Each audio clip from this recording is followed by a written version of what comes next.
Aula número 5, Álvaro Vieira Pinto e Alberto Guerreiro Ramos. Esta é a primeira aula do curso em que trabalharemos dois autores. O filósofo Álvaro Vieira Pinto, nascido em Campos, no estado do Rio de Janeiro, em 1909, falecido no estado do Rio de Janeiro em 1987, e o sociólogo Alberto Guerreiro Ramos, nascido na Bahia em 1915, em Santo Amaro, e falecido em 1982 em Los Angeles, nos Estados Unidos. E também a primeira aula que inicia, digamos, o bloco, a segunda unidade do curso, cujo eixo são os temas da nação, nacionalismo, desenvolvimento e dependência. Na aula de hoje, vamos trabalhar dois textos, uma conferência publicada sob a forma de brochura de Álvaro Vieira Pinto, intitulada Ideologia e Desenvolvimento Nacional, de 1956, e o livro de Alberto Guerreiro Ramos, que reúne uma série de textos escritos ao longo da segunda metade dos anos 50, publicado em 1960, intitulado O Problema Nacional do Brasil. Então, o eixo desta aula é o nacionalismo, o desenvolvimentismo e a ideia de povo, que eu pretendo trabalhar nestes dois textos. O que há em comum nas trajetórias de Alberto Guerreiro Ramos e Álvaro Vieira Pinto? Com duas coisas. Uma delas é que na juventude, ambos se engajaram no movimento integralista. Eram católicos e ambos se engajaram na ação integralista brasileira de Plínio Salgado, embora depois tenham rompido com ela.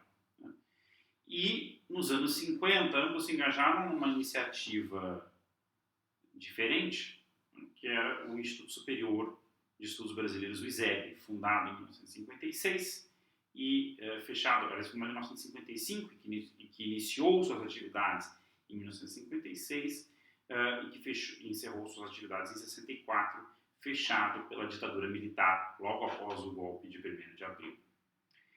O que era o ISEB? O ISEB poderia ser definido hoje como uma espécie de think tank, como um centro de produção e difusão de ideias. Mas que ideias eram essas? As ideias do nacionalismo e do desenvolvimentismo. Então, era um centro de pesquisas e estudo nacional desenvolvimentista, voltado para a formação pós-graduada de recursos humanos. Eles davam um curso regular de 1 ano para pessoas que contassem com um curso superior, em geral funcionários públicos, civis e militares, mas também abertos a outros interessados, e também forneciam cursos especiais, que hoje chamaríamos, digamos, de extensão, que eram também oferecidos para sindicalistas, trabalhadores, estudantes, etc. E tinha uma linha de publicações, por meio da qual se difundia a produção dos seus integrantes. Como surgiu este centro? Para entender as origens do ISEB, é preciso entender o contexto da primeira metade dos anos 50, marcada pelo retorno de Getúlio Vargas ao poder. Porém, desta vez, como ele mesmo gostava de dizer, nos braços do povo. Ou seja, não por um golpe de Estado, como em 30 ou 37, mas pelo voto popular. Aliás, Getúlio tem uma votação consagradora, 48% dos votos, na época não havia segundo turno, e derrotou tanto a principal oposição, ao DN, Eduardo Gomes, como o próprio candidato do governo, do PSD, o Cristiano Machado. E para alguns estudiosos, inclusive o próprio Guerreiro Ramos, esta teria sido a primeira eleição propriamente competitiva no Brasil. E Getúlio volta com um programa nacionalista e desenvolvimentista que galvaniza o Brasil da época. Então esse é um momento em que o nacionalismo se torna uma força ideológica de massas. O melhor exemplo disso foi a criação da Petrobras, em que um amplo movimento popular conseguiu, contra em parte a própria vontade de Getúlio, que apoiava um projeto mais moderado, impor o monopólio estatal sobre o petróleo. Um marco importante do nacionalismo brasileiro, em 1953. Mas foi um período de muito conflito também entre Getúlio e grande parte das elites políticas e econômicas brasileiras e o capital estrangeiro também, sobretudo norte-americano, que acabaram levando à crise que teve como desenlace o suicídio do presidente em agosto de 1954. Neste período, mais especificamente no ano de 1952, um grupo de intelectuais do Rio e de São Paulo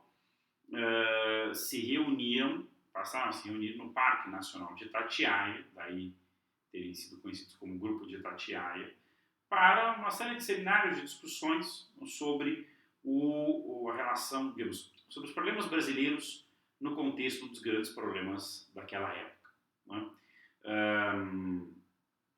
Eram intelectuais de formação e origens variadas e não houve muito acordo, né? Sobretudo no grupo paulista, predominavam posições mais conservadoras, como é o caso do jurista Miguel Reale, e acabaram deixando então o grupo. E o grupo que ficou, né, integrado por Hélio Jaguaribe, Alberto Guerreiro Ramos, Inácio Rangel, Roland Corbusier, né, fundaram a revista Cadernos do Nosso Tempo e o Instituto Brasileiro de Economia, Sociologia e Política, que era um órgão privado, né, e que publicava justamente essa revista, que se notabilizou por, justamente, digamos, propor um programa nacional desenvolvimentista para o Brasil e também produzir uma série de análises não só sobre o Brasil, mas sobre o mundo da época, sobre a Guerra Fria, Estados Unidos, União Soviética, os processos de descolonização na África. Também publicaram textos sobre a Argentina, então havia um olhar também, alguma abertura para a América Latina. E uma revista que se notabilizou por, de um lado, propor uma terceira posição entre liberalismo e marxismo, e por difundir o existencialismo francês, né? Obras, enfim, como as de Sartre, por exemplo, também do alemão Heidegger, entre outras influências, Hegel, né? Sobretudo a partir da leitura francesa de Hegel naquela época, e a partir dessas influências propor um nacionalismo mais progressista, diferente daquele nacionalismo conservador e autoritário que predominava no pré-Segunda Guerra Mundial e que nós vimos algo dele na obra de Oliveira Viana, ainda que, como eu espero demonstrar, há algumas coincidências entre a empreitada intelectual de Oliveira Viana e o pensamento dos intelectuais que vieram a compor tanto o IBESP como depois o ISEB. E justamente é o IBESP que, em 1955, é transformado num órgão público vinculado ao Ministério da Educação, né, por meio de um acordo entre Jaguaribe e o então ministro da Educação, Cândido Mota Lima, Cândido Mota Filho, perdão, o que, enfim, foi uma coisa muito inusitada, porque depois do suicídio de Getúlio houve justamente um interregno mais liberal conservador no governo Café Filho, mas justamente Cândido Mota Filho era aberto a propostas inovadoras e acabou aceitando, né, apoiar a criação do ISEB, que iniciou suas atividades em 1956, no início do governo JK. Então, em 55 temos eleições e a Aliança Desenvolvimentista PSD-PTB volta ao governo com a eleição de Juscelino Kubitschek como presidente e João Goulart como vice. Há uma tentativa da direita liberal, com apoio dos militares, de dar um golpe, impedir sua posse, mas por conta de um contragolpe do general Henrique Lott, Juscelino consegue tomar posse. Né? Então, esses dois textos, né, aliás, o texto de Vieira Pinto e o texto de Guerreiro Ramos, eles estão bem no início e no fim, né? Eles são publicados no início e no fim do governo JK, 56 e 60, né? Primeiro ano e no último ano, respectivamente. E expressam muito as contradições do período, né? Porque se bem o JK impulsiona o desenvolvimento industrial do Brasil, por outro lado, diferentemente de Getúlio, ele dá mais peso ao capital estrangeiro nesse processo, o que gerou muitas contradições e debates entre os nacionalistas e os desenvolvimentistas e dentro do próprio ISEB. Em 1958, por exemplo, há uma polêmica entre Jaguaribe e Guerreiro Ramos, né, por conta da questão do capital estrangeiro. Jaguaribe, no seu livro Nacionalismo na Atualidade Brasileira, defendia que o capital estrangeiro era necessário para a industrialização do Brasil, e Guerreiro Ramos considerava essa uma postura entreguista. No final, os dois acabaram saindo do ISEB, tanto um como o outro, né? De modo que o livro que nós discutimos de Guerreiro Ramos posterior à sua saída, embora alguns dos textos tenham sido escritos ainda no período em que ele esteve no Instituto. Já Álvaro Vieira Pinto, que não compunha a equipe original do IBESP, é incorporado logo na criação do centro e é quem profere a aula inaugural, a primeira aula inaugural do primeiro curso regular do ISEB, justamente intitulada Ideologia e Desenvolvimento Nacional. Tá? Então vamos procurar entender o que ele, como Álvaro Vieira Pinto entendia o desenvolvimento. Né? Ele entendia como um processo, né? um processo histórico que tinha um determinado sentido, né? que lhe conferia unidade. Né? Então temos aqui uma concepção teleológica, né? de desenvolvimento como um processo que tende a um determinado fim, fim este que pode justamente ser compreendido, né? desvendado por meio de uma ideologia que dê coerência, né? a este processo. Assim concluía Vieira Pinto, não há desenvolvimento sem ideologia do desenvolvimento. Né? É uma formulação influenciada tanto pelas perspectivas existencialistas que eu já mencionei, né? Não só Heidegger e Sartre, mas também um sociólogo francês chamado Georges Balandier, que havia escrito alguns artigos sobre o colonialismo, depois eu vou explorar isso um pouco melhor como fato social total, né? E, por outro lado, pela leitura francesa da obra de Hegel, né? Feita na época tanto por Jean Hippolyte como por um filósofo russo radicado na França, chamado Alexandre Kojève, que enfatizava em especial os temas da alienação e da dialética do senhor e do escravo. Tá? Depois eu espero indicar mais ou menos aonde isso aparece. Mas, digamos, a concepção de desenvolvimento de Álvaro Vieira Pinto tem uma carga teleológica, né? Justamente enfatizando a ideia de um processo que tende a uma finalidade, a um fim último, a um objetivo, né? Mas também uma certa dimensão idealista inclusive em sentido filosófico, ao dar peso decisivo às ideias, ao papel das ideias e, em especial, a uma ideologia global que dê sentido e unidade ao processo de desenvolvimento. Né? E, nesse sentido, conferiam um papel fundamental aos intelectuais, a eles próprios esebianos, já que eles queriam formular esta ideologia. Mas qual era a finalidade, afinal, para a qual tenderia o processo do desenvolvimento? A passagem de uma economia colonial, marcada justamente pela alienação, e uma alienação total, enfim, a colônia que, na linha de Balandier, era entendida como um fato social total, né? E cuja marca era a alienação, em que a comunidade, a sociedade em questão, a sociedade colonial, não existia para si própria, e sim para outros, né? Os colonizadores, os dominadores, né? E que, portanto, não tinha, inclusive, uma autoconsciência no plano cultural, tinha uma cultura alienada, inautêntica, transplantada, etc., para uma sociedade autônoma, nacional, né? Então, a colônia identificada com alienação e nação com autonomia, soberania e, portanto, com emancipação, com a superação do colonialismo. Né? Daí a marca também hegeliana dessa leitura. Né?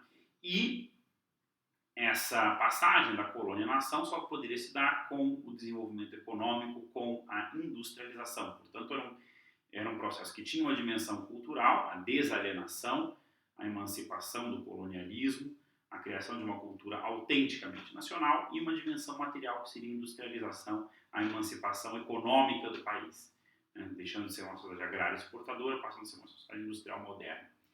E que, como tal, fosse capaz de incorporar as massas populares. Né? E essa seria a grande força material, né, por trás do processo de desenvolvimento, as demandas, né, as necessidades materiais concretas das massas populares, né, que sem o desenvolvimento recairiam num pauperismo próprio às massas, às grandes massas asiáticas, dizia Álvaro Vieira Pinto.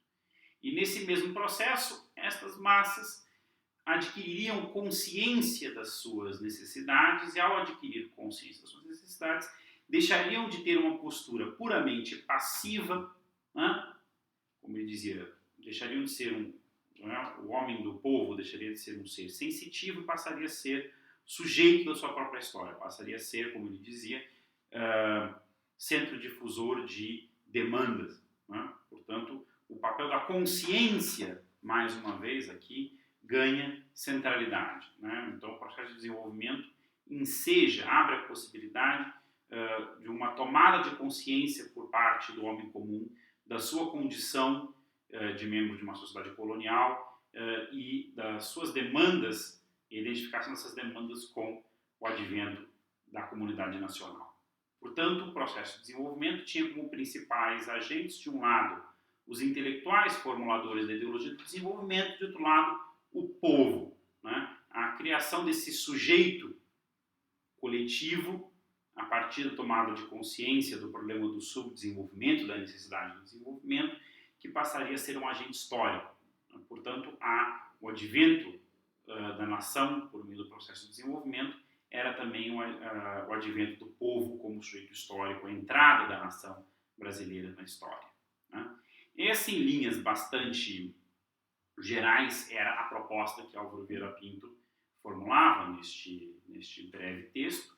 É importante acrescentar que ele dizia que os problemas nacionais, os problemas do desenvolvimento, só poderiam ser equacionados por meio da democracia, por meio da participação popular, né? Agora, justamente, como conciliar a ideia de um processo que tenha uma finalidade última prévia e a vontade popular, né? Justamente a resposta estaria na difusão da ideologia do desenvolvimento, ou seja, na conscientização da população dos problemas do subdesenvolvimento e a sua incorporação da ideologia nacional desenvolvimentista, o que seria justamente feito por meio do papel pedagógico, educativo da intelectualidade. Então era uma convocação, inclusive, à intelectualidade de se engajar na batalha pelo desenvolvimento, né? E na construção de uma consciência nacional. Essa ênfase democrática é importante porque é bom lembrar que naquele momento forças conservadoras que se colocavam contrárias às grandes transformações pelas quais o país passava, em maior ou menor medida, né, apoiavam soluções autoritárias, soluções antidemocráticas, como, por exemplo, a tentativa de golpe contra Getúlio em 54 e contra a posse de Juscelino em 55, 56. Né? Portanto, a aposta pelo desenvolvimento para Vieira Pinto era uma aposta que estava necessariamente vinculada a uma aposta na democracia, na ampliação da participação política da sociedade. Passando ao texto de Guerreiro Ramos, né, que é uma obra mais longa, da qual eu selecionei alguns capítulos, né? Guerreiro Ramos diz logo no prefácio que o livro se insere no que ele chama de uma tradição de sociologia militante no Brasil, que se caracterizava por vincular as ciências sociais de cada época à solução dos problemas e das necessidades do país. Interessantes são as figuras que ele associa com essa tradição, algumas das quais nós já vimos neste curso. Visconde do Uruguai, Alberto Torres, Oliveira Viana, além de outras como Euclides da Cunha ou Silvio Romero, né? É curioso, né, associar algumas figuras abertamente conservadoras, como Visconde do Uruguai ou Oliveira Viana, ao que ele chama de uma tradição de sociologia militante. Mas aqui é preciso entender o que ele quer dizer para o militante. Militante significa engajado, ou seja, uma preocupação realista com os problemas nacionais a partir dos quais se mobiliza a teoria social ou a teoria política, né? É nesse sentido que ele fala de uma tradição de sociologia militante e assume expressamente que o título do livro era inspirado no título de uma obra de Alberto Torres, O Problema Nacional Brasileiro. Lembrando que o título do livro de Guerreiro Ramos é O Problema Nacional do Brasil. Portanto, ele pretendia se filiar a esta vertente realista, né, do pensamento político brasileiro. E realista por quê? Porque justamente partia, na sua visão, dos problemas concretos do Brasil para importar, né, as ideias, o ferramental teórico, conceitual estrangeiro, né? Ou seja, a importação de ideias estrangeiras deveria atender ao critério justamente da realidade nacional. E aqui vocês já encontram, né, aquilo que eu mencionei no início da exposição, que é um ponto de coincidência fundamental entre, por exemplo, a crítica de Oliveira Viana ao liberalismo, né, por meio do conceito de idealismo utópico,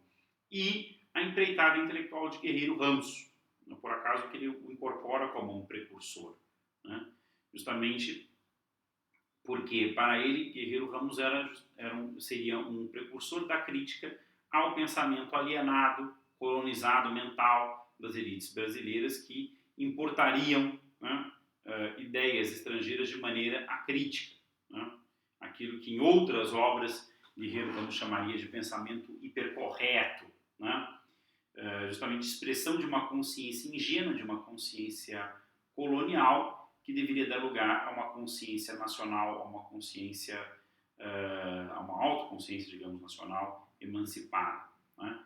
Que pudesse produzir uma teoria adequada à realidade nacional, sem descartar a importação de ideias estrangeiras, e o texto de Guerreiro Ramos cita vários autores, né? Além de autores que nós já vimos, que eu já citei, como Heidegger, Sartre, Hegel, mas também autores como Weber, Lukács, né, o próprio Marx, entre outros. Mas para ele justamente o critério era, né, adaptar, transformar, né, incorporar seletivamente as influências estrangeiras a partir dos problemas da realidade nacional.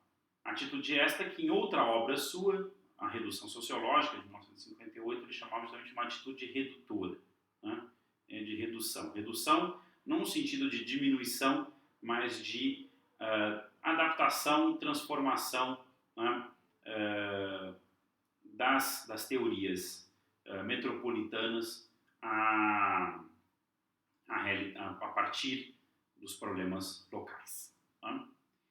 Bom, Guerreiro Ramos parte de um diagnóstico sobre o problema nacional brasileiro que era justamente parecido, a certo ponto, com o de Oliveira Pinto, justamente no sentido de que o Brasil estaria vivendo um momento chave na transição de uma sociedade colonial alienada, né, subordinada no âmbito do capitalismo mundial e culturalmente alienada, para uma sociedade nacional, emancipada, autônoma, capaz de afirmar a sua inserção independente no mundo.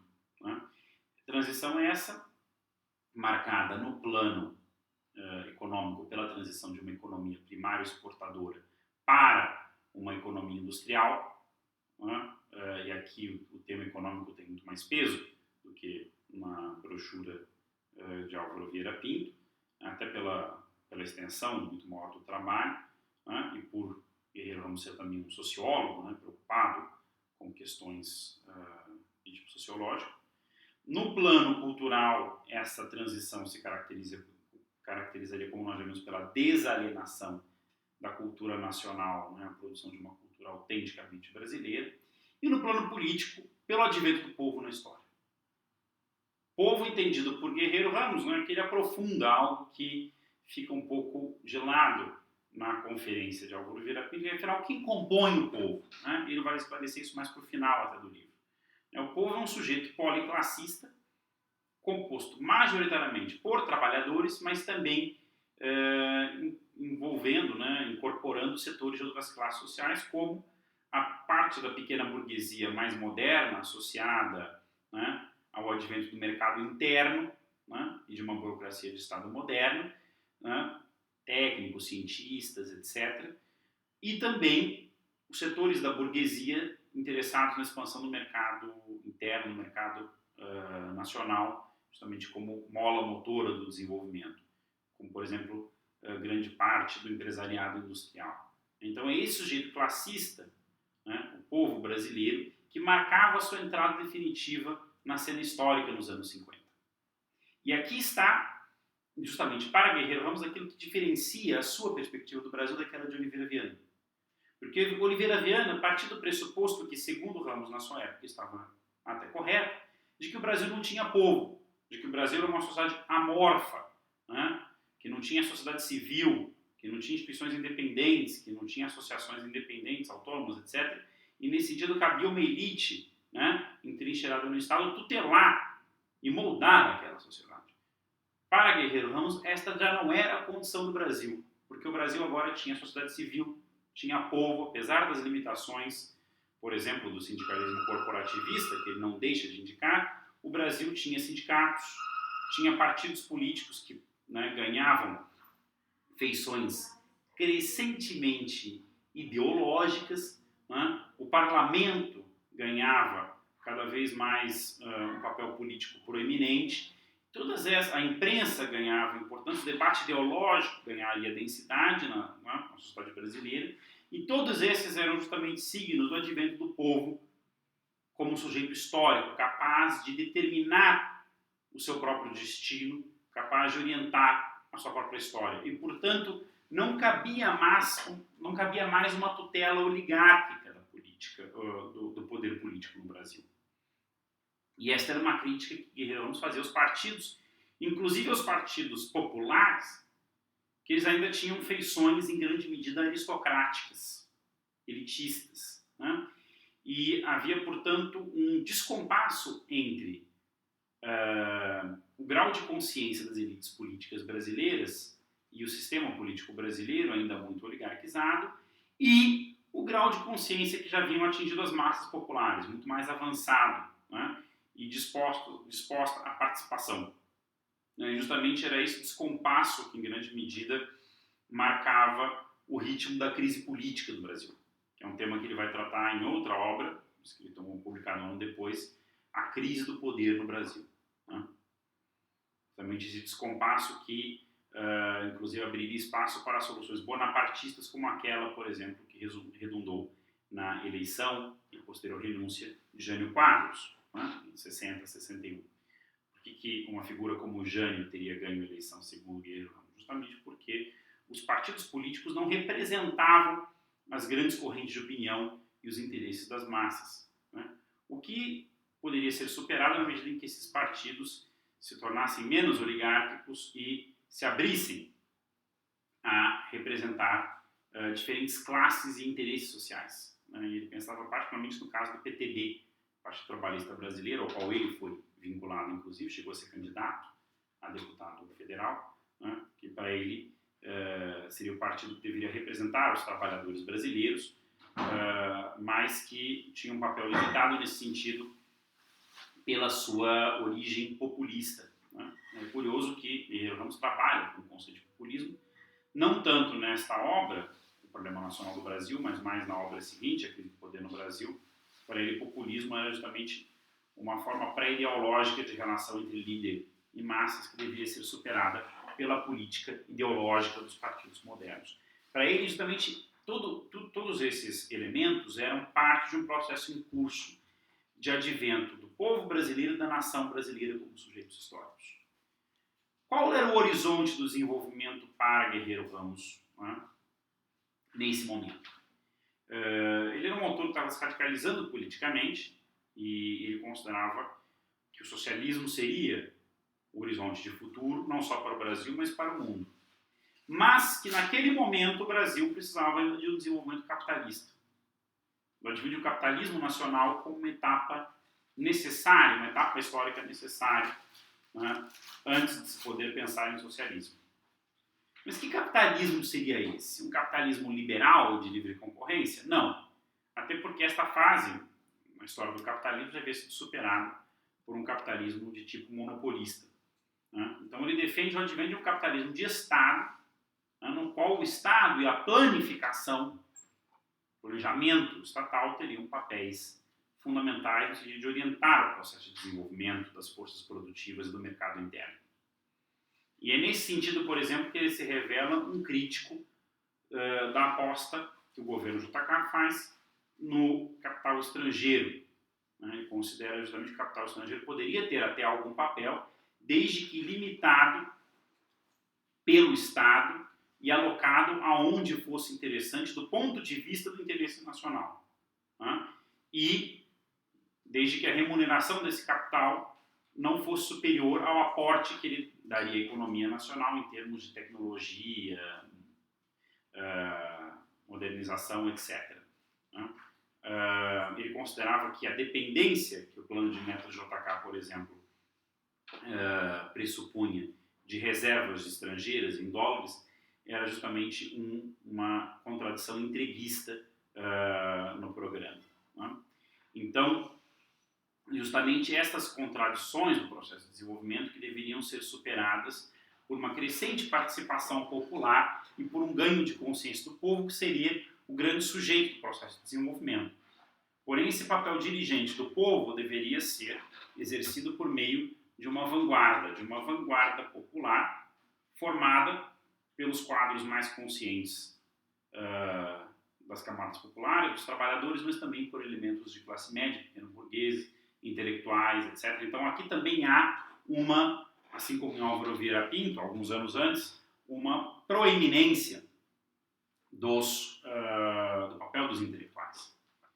Eu mencionei socialismo, né, mas é bom lembrar que Ramos não era um comunista, ele foi vinculado ao trabalhismo, pouco antes do golpe de 64, e ele é um crítico do Partido Comunista, que considerava que o Partido Comunista era um partido excessivamente dependente da União Soviética, que representava mais os interesses soviéticos do que os interesses nacionais. Né?